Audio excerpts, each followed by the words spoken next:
আসসালামু আলাইকুম। এটা হলো ওসাকা স্পটলাইট। স্পটলাইট বলা হয় ভিতর যে লাইটিং যে অংশটা আছে এটাকে লড়াচড়া করা যায় এবং অ্যাডজাস্ট করা যায় লাইটের আলোটা। আর এটা হলো ট্রাক লাইট, 20 ওয়াটের ট্রাক লাইট। এটা ট্রাক লাইটের অংশটা লাইট এক হাত দিয়ে ভিডিও করতেছি, যার ফলে সমস্যা হচ্ছে, একাই কাজ করতেছি আজকে।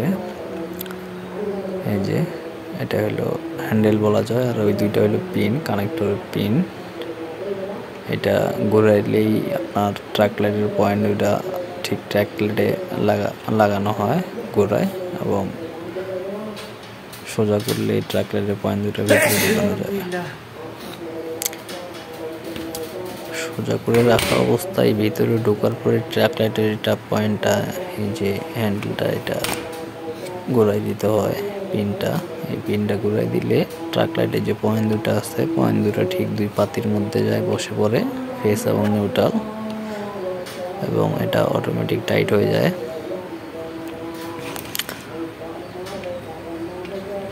এই যে টাইট ফুলফিল দেওয়ার জন্য একদম এই পাশ থেকে ওই পাশে টাইট দিতে হবে, যার ফলে যেন কোনো সমস্যা না হয় বা ছুটে না পড়ে। এবং এটা একটু শক্ত, তো একটু হালকাভাবে ঠেলে ধরে লড়ায় লড়ায় আস্তেভাবে টাইট দিতে হয় যেন ভাঙে না যায়।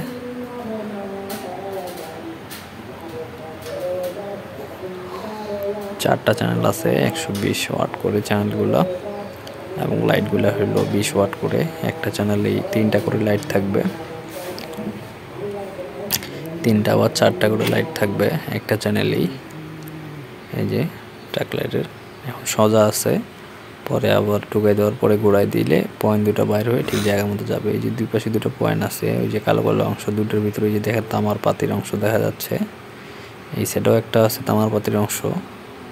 এবং এই পাতি দুটাতেই ঠিকই যে এই যে মাথার মধ্যে কানেকশনে আছে ফেস এবং নিউট্রালের অংশ, দুটো পয়েন্ট আছে, পয়েন্ট দুটা লাগানো হয় ফেস এবং নিউট্রাল কানেক্টর সিস্টেমে।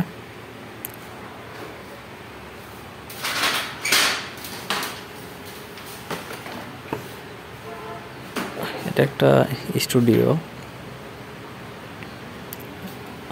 এটা হলো ওদের ড্রেসিংয়ের ক্যাবিনেট, কাপড় রাখার। এগুলো স্পটলাইট। ওয়ালের সাইডে আছে স্পটলাইট, আর এগুলো ট্রাক লাইট। এই দুই লাইটেই চলবে এখানের মধ্যে, যেহেতু শুটিং হবে। আর এই ট্রাক লাইটগুলা 360 ডিগ্রি ঘোরানো যায়, যার ফলে ওদের যে ফোকাসটা, যেখানে ফোকাস দেওয়া দরকার লাইটের, সেখানে সুন্দরভাবে ফোকাস নিতে পারে ওরা। এবং এই লাইটগুলোতে হিটসিং দেওয়া আছে, যার ফলে যদিও বা হিট হয়, এবং হিটটা ওরা খুব তাড়াতাড়ি শোষণ করে নিতে পারে। যে হিটটা হয়, হিটটা দেওয়া হিটসিং আছে যেহেতু লাইটগুলো তৈরি এইভাবে। এটা 360 ডিগ্রি ঘোরানো যায় খুবই স্মুথলি, কোনো সমস্যা হয় না। এই যে এখানে দেওয়া আছে, অ্যাকচুয়ালি 340 ডিগ্রি ঘোরানো যায়, 360 ডিগ্রি না। 20 ডিগ্রি হয়তোবা ওদের যে ফাংশন আছে, যে ওইটাতে আটকে যায়, যার ফলে 360 ডিগ্রি দেওয়া হয়েছে।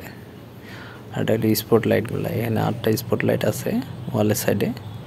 এখানে ওরা কাপড়, ডিজাইন, সিনারি যা লাগায়। আর এটা হলো পাওয়ার, এই ডিজাইনের একটা পাওয়ার। এই যে মাঝখানে 3টা স্পটলাইট আছে।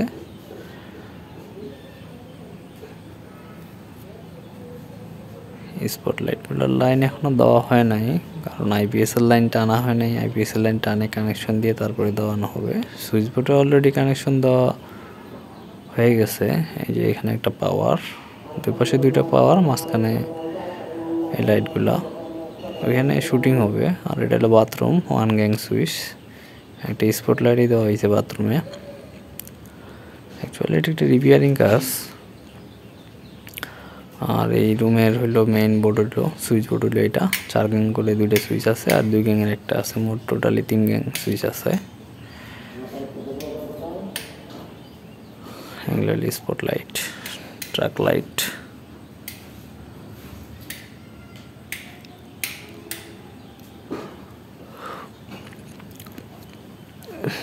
এটা ওই সাইডের স্পটগুলো হলো অরেঞ্জ কালার আর ট্রাক লাইটগুলো সাদা কালার। এটা ওরা খুলে নিতে পারে, আবার পরবর্তীতে চেঞ্জ করে লাগাইতে পারে, যেহেতু শুটিং ওদের যেটা ভালো লাগে। সাদা এবং অরেঞ্জ দুটাই বেশি চলে।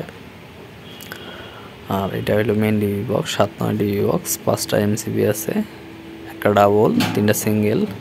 এটা ডাবল হলো 63, তারপরে হলো এসির জন্য 20, তারপরে হলো বোর্ডের জন্য 16 আর পাওয়ারের জন্য 16। পাওয়ার জন্য দেখছেন ওই সাইডে দুইটাই পাওয়ার আছে, আর একটা এসির জন্য দেওয়া হয়েছে আর একটা সুইচ বোর্ডের জন্য। এখানে টোটালি 5টা এমসিবি আছে।